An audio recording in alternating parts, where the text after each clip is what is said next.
say because I'm habituated to say afternoon in City of Joy Toastmasters Club. Here we today have a brief workshop of the three major role plays, which is the general evaluation, the Toastmaster of the day, and the table topic master.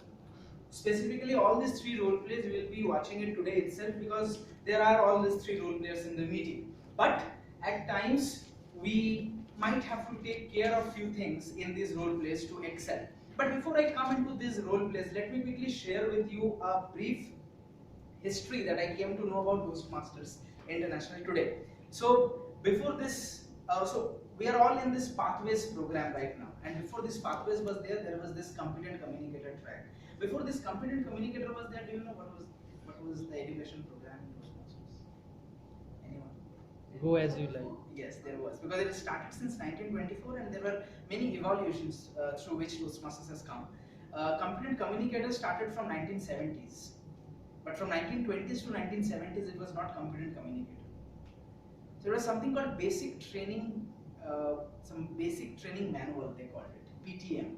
And basic training manual was ideally very much similar to pathways.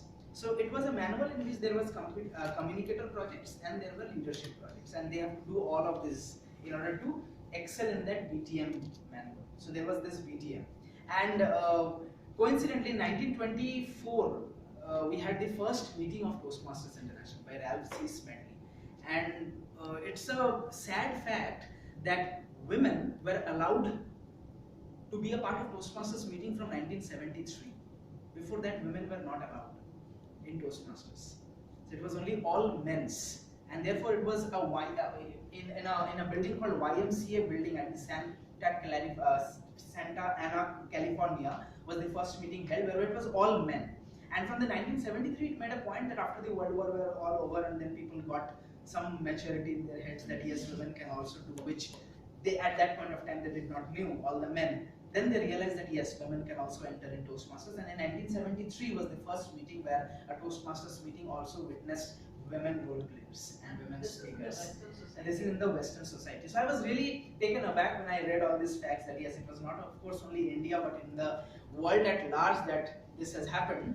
And that was for the very first time that all the role players were played with perfection, because they then got that different aspects which women brought in, which was later not, and that was also mentioned in various magazines of Toastmasters International, which was published then. And even you can go to Toastmasters International's history. There is an option called About and History, and all of these facts and all these previous magazines are posted there. And it's nostalgic to see how it has all started from a simple rented house to an institution today, where it is across 144 countries and people are fighting for awards, club, DCB goals and all, and how it has emerged from one single idea of one single person.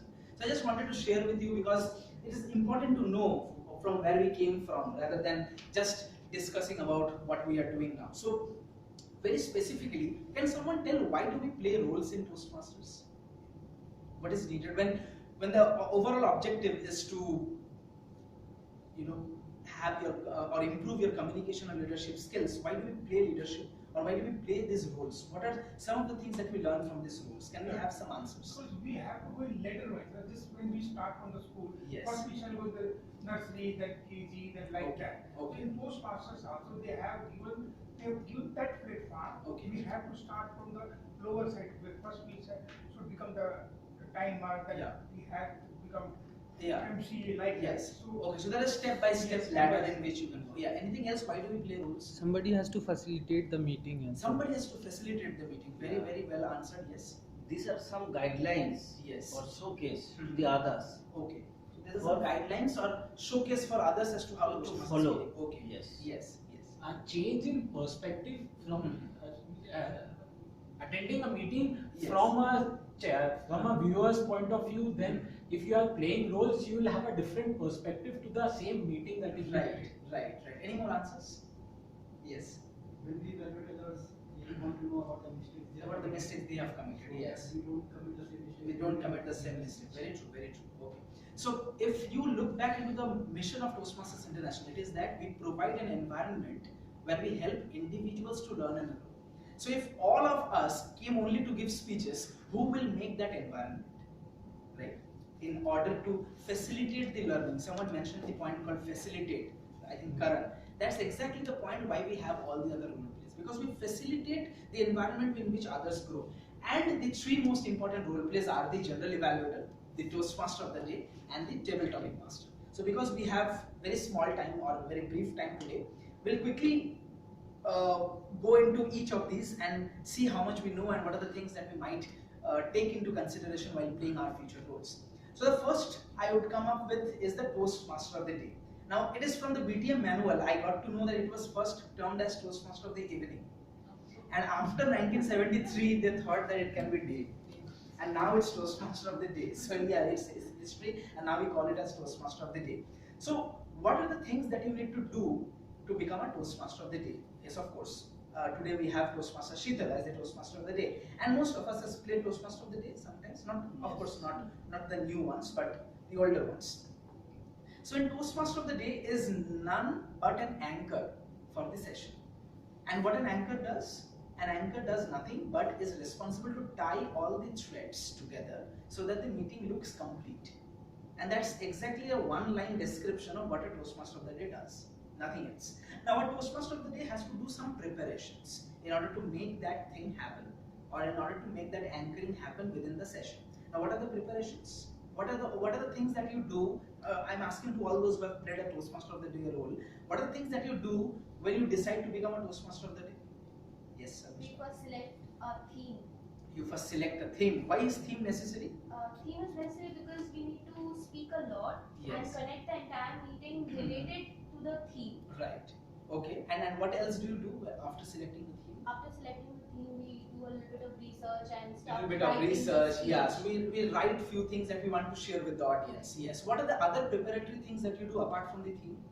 We We have to do the entertainment to everyone. Entertainment for everyone, as in what?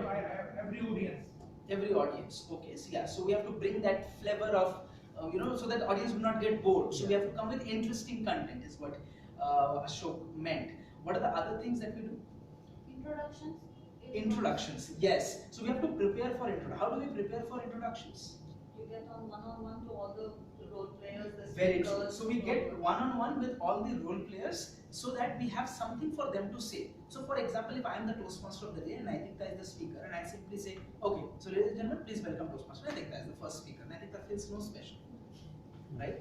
In order to make her comfortable and feel a bit special just before something is delivered is what increases her confidence. And that's the very reason why in IFA Awards you will see a long list of introductions happening before the person actually enters. Because if introductions doesn't happen, the audience does not take the person in question seriously. And therefore introduction is very, very necessary.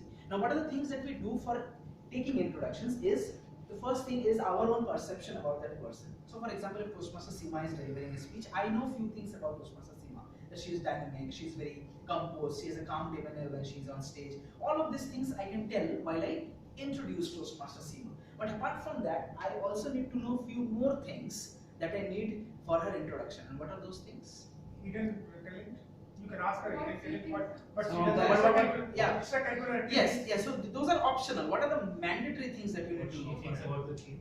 What she thinks about the theme is also mandatory, also optional. Sorry. What are the mandatory things for an introduction? Speech title. Which project is she giving? Which speech actually is she attempting? So apart from the introduction that you are going to have for Toastmaster Seema, which is she might be a great stage presenter, she is very confident, and apart from all of these things, you also must have all this information along with you before the meeting starts. And therefore Toastmaster Sheetal might have all the information ready with him before he came out and stepped onto the stage today. So that is very important as a Toastmaster of the day. Please remember to note down all the important things for all the speakers and the role players. So who are the people to whom you introduce in the session?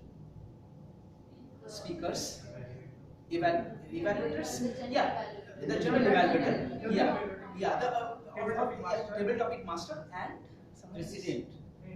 No, the Toastmaster of the day does not introduce us president, rather the vice versa. First is speaker, second is general evaluator, third is Table topic master, and still you want to fourth is evaluator. Absolutely, very true. So in the paucity of time, sometimes we do not introduce an evaluator, but yes, of course, you can do it. You can introduce anyone on the stage. To whomever you are introducing to, you can have an introduction for them. Apart from all of these things, the one thing that you must have is the flow of meeting. And it is very, very important. Why? Because every club functions in a different flow. So, in order to know the flow of the meeting, you can just observe. Today am taking a workshop of having a Toastmaster of the day. So, I might not be able to tell you which exact flow do you need to follow, because other clubs might follow a different flow. A Toastmasters meeting is not exactly the same like here is what you will find it in South America. There can be a different flow of meeting as well. There are places in which after the prepared speeches, the voting of prepared speakers are done, and then the table topic section comes, and the voting of table topic sections are done. You know why? So that the audience is not influenced by general evaluation. Suppose the general evaluation praises someone, and that you would otherwise would have thought that no, that person does not deserve so much praise. So that is why sometimes general evaluator influences your voting. So few clubs practice this, which is a good practice, but it requires a lot of time. So in India, we generally have very less time because we are all busy, and yet then nobody is on time. But yes, so that's what happens in a Toastmaster of the Day role play. While you do the Toastmaster of the Day role play, few things that you need to very quickly touch base. Few points are very necessary. First, speak on the theme. Disclose the theme right at the first. Speak on the theme very briefly. Don't start philosophy. As a Toastmaster of the Day, you are the anchor. So it's important for you to connect with people rather than telling a speech. So people will not like a speech. People will just like few facts, and then people will like to have the other people on stage. So please remember, while you are a Toastmaster of the Day, you are on the limelight, but not on the spotlight. So you are not the hero of the session. It is very important to know. The heroes are the speakers. The heroes are all the people to whom you will introduce. Okay. So this is the first thing that you need to note as a Toastmaster of the Day. The second thing is, try to have good introductions about people which are not offending. Sometimes people just out of cracking a joke, sometimes they tell something, and just before the prepared speech something comes to my mind or ear which is offending, it might impact my prepared speech. So always try to have very generic, very subtle things that are common. The last thing is, in a Toastmasters of the Day meeting, the way you introduce a prepared speaker is very important. So how do we introduce a prepared speaker? Can someone tell me the format? Is there any particular format in which we introduce a speaker? He or she should feel he's something special. No. I am talking about the format. Yes. Speaker number, Yes. speaker name, Yes. speaker title, Title, speech title. then reverse Then speech reverse title, speech title. speaker name, Absolutely. speaker. Absolutely. That's the exact way how we call out a prepared speaker, and because of the very reason is why in the contest also, all of those who have been contest years will know, we do the same thing in the contest. And also, it is a very good practice that many professional clubs follow is, when you introduce a prepared speaker, you go back to a position and stand, and until and unless the prepared speaker says Mr. Toastmaster, you do not take a seat. So you, as a Toastmaster of the Day, the Toastmaster of the Day takes the seat only when the prepared speaker in his or her speech mentions Mr. Toastmaster. It's unfortunate for you if somebody does not mention that. You stand for the entire 7 minutes. Yeah, I mean, that is something that people practice, we might not practice. I mean, that is something mandatory. So those are a few of the things that we do as in for becoming a Toastmaster of the Day. Now very quickly coming to the table topic master. Now a table topic master, as the name suggests, it's about table topics, which we say the most interesting. And therefore the person also should bring up the most interesting content, right? No. No. As a table topic master, you will be the only person who speaks the least and allows others to speak the most. And that sometimes you will see some table topic master comes and then they tell their life history as to what has happened in their impromptu history and how they have overcome and what has happened. As a table topic master, you are not supposed to do so. As a table topic master, you are supposed to give opportunities to people who have not spoken in the meeting. And therefore, when you are a table topic master, try to call out people who are or who have not taken up any roles or who are not the prepared speakers, so that each and everyone get some amount of time to speak. The second thing to note in a table topic master is to state the rules very clearly. What are the 2 rules of a table topic session? Ronak? First rule? Time limit. The time limit, Okay, very true, 1 to 2 minutes, and a guest can change the topic once. Yeah. So these are the only 2 rules that you need to state, until unless you have a special kind of a TTM where you yourself want to push few rules. That is a different kind of a meeting, but then again there are two rules. The third thing is, whenever you are a table topic master, try to always pick a toastmaster first. Never pick a guest first. See, a guest is always intimidated. I remember my own life, and I was very much scared when the table topic session was there. So don't make that guest feel more afraid of the fact that they are in the meeting. They will never come back. A VP membership will have a hard time. So try to make the life of VP membership easier. As a table topic master, the least you can do is to call out a toastmaster first. Okay? Why do toastmaster first? Because the toastmaster will then show or exemplify how a topic is to be tackled, and that can give some confidence to the guest. Oh, this is table topic. Okay, then I come. So this happens in the minds of our guests. So that is very important. So please note that. And the third thing is, always have brief remarks after the speaker is going back to their seat, so that it gives a bit of motivation. So suppose if I am a table topic master and I called out Ronak and I give him a topic. After he tells the topic, I give a brief remark that, wow, what a beautiful perception of, or what a beautiful take on that topic. I never thought that I could have thought in a way which Ronak thought. When you say things like that, it motivates the person and it helps them come back again and again. So that is one important thing that you need to note for being a table topic master. It's specifically for the new role players, because the older ones already know, but this entire session is only for the new people who should know what are the things that needs to be done. Yes, please. We don't give feedback on the content. No, never. We don't give feedback. We just give a simple remark, how we felt. So we should never play the role of a general evaluator being a table topic master. That's the role of general evaluator, to give the how the topic went. And therefore, the last role play is the general evaluation or the general evaluator. Now, I would personally suggest that you should take a role of a general evaluator only when you have given certain number of speeches, you have given certain number of table topics, and now you are confident on stage. You know why? Why it is important for you to be very, very confident as a general evaluator? Because you have to give feedback for all these speeches. Yes, apart from And, that. yes. So many feedbacks coming on. Okay, apart from that, something else. We are all in the right track, yes. You need a lot of practice with active listening. You need a lot of practice with active listening, very true. Anything else? The guy who is giving me feedback, he should be confident. Otherwise, I won't take it, right? Okay. If you're feeling nervous at this stage, then Yes. how can the other will take that? The other will take that phase. So you have to be confident. Yeah. So why is that confidence necessary? More you go there, more you deliver the speeches, then only Yes. the confidence will come. Yeah, that's You right. cannot justify with your role. So Right. based on that feedback, the speaker is going to come back on stage again. Very true. So it is looking up to the feedback. Yes, something on that line. So what I believe is, a general evaluator is the strongest marketing material of a club. And if the general evaluator is weak, you never know.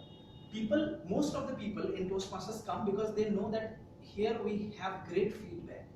And the moment there is a general evaluator who cannot give a great feedback confidently, you lose out on all those guests who would have become a Toastmaster.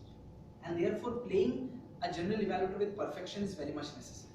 Now, general evaluation role is very easy if you look it in a way which is systematic. So there is a particular way in which we follow. As a general evaluator, we first come here and then we evaluate the prepared speakers first. So we call out the individual evaluators and then they give their evaluations. And then we give their evaluations to the individual evaluators as well as for the speakers. And then we evaluate the entire session in general, followed by the table topic speeches. Now it is very important to note, as a general evaluator, you should not repeat what the individual evaluator has already said. So suppose if Toastmaster Nitya is giving a speech and if Toastmaster Ronak is the evaluator, Toastmaster Ronak already said that, yeah, Nitya, you could have used the stage enough, your voice modulation was not better, and I as a general would have come back and, yeah, Ronak, I completely agree with you. Nitya, you could have used the stage enough, you could have done this. And if I repeat all of these things, where is my credibility as a general evaluator? Therefore, it is very important that you pick out those things which are unseen by others. And that is a very great skill that you can learn as a general evaluator. Other than that, a general evaluator should be very much crisp. Nobody is here to listen about how you can become with Ananja Hitarachi in a day. You can't. So it will take some time. So don't impose so many feedback that people get it too tough to implement. Try to have feedback which are implementable. I don't know if it is a word in English. Implementable, which is to be implemented. Otherwise, don't give a feedback, because the feedback which is not implemented is not a feedback. So as a general evaluator, you have to selectively select which are the things that you're going to say.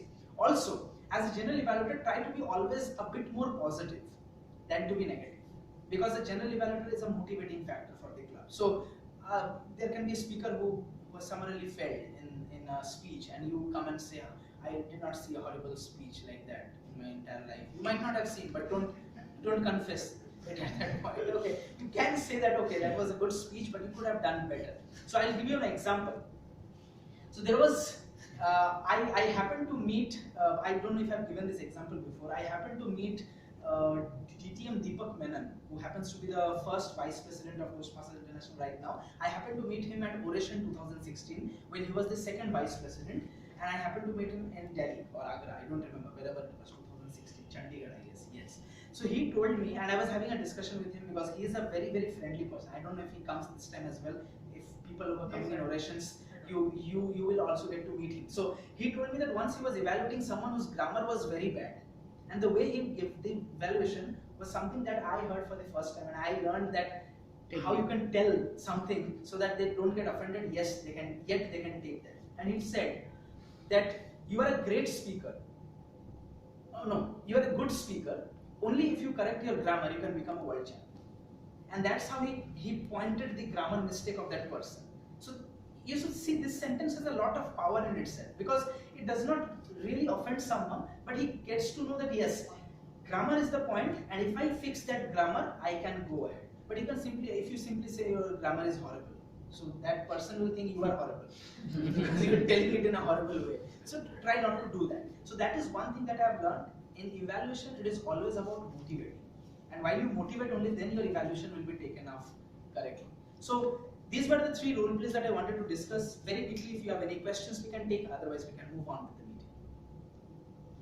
Yes. How could we practice these role plays? Means, very good question, and that is something that I call shadow role playings. So if you can practice shadow role playing, so suppose for today, Seema ji is the general evaluator. Now if you want to be a general evaluator for the next meeting, try to be a shadow general evaluator for this meeting. Now what is a shadow general evaluator? You will sit at some corner in your room and you will also evaluate everyone, but you will not tell to anyone. Neither do you represent your reports. But at the end of the session, you will tally which are the things that are matching with your analytical skills and that of Seema's analytical skills. And if these 2 matches to a great extent, you are doing good as a general evaluator. So practice shadow evaluations to become a general evaluator. But in Toastmaster of the day, you can't practice shadow. Okay, there you have to actually count. There is nothing in shadow, everything is in light. Okay, so that is one thing. Other than that, you can do that. Yes. Anything else? If not, then we can move on with the meeting. Alright, if there are any questions, feel free to ask me at any point of time offline or any time after this meeting. Yes, you have a question.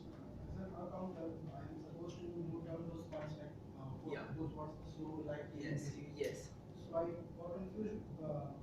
Suppose that word, so like yes, is supposed to be contextually correct in this speech. So am I supposed to note those points or not? Exactly. When you said now so, it was contextually correct, and therefore I will not note it.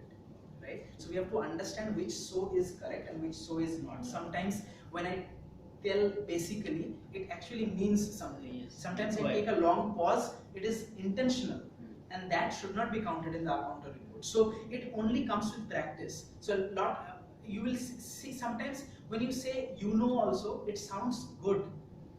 I believe it. Sometimes when it is absolutely crutch free, it looks like a robot speaking. Sometimes you know, basically, it sounds good. If you are using it too much, only then it is a crutch. Only then it is a filler. It is a filler, and therefore you should note those. Yes. So you should always give report on the things that you feel as filler. And very important, fillers are only not those words which are mentioned in that sheet. There was once a time when TTM was a general evaluator and I was a Toastmaster. I was the general evaluator and he was sitting in the room. And that day I got to know that one of my crutch word was brilliant.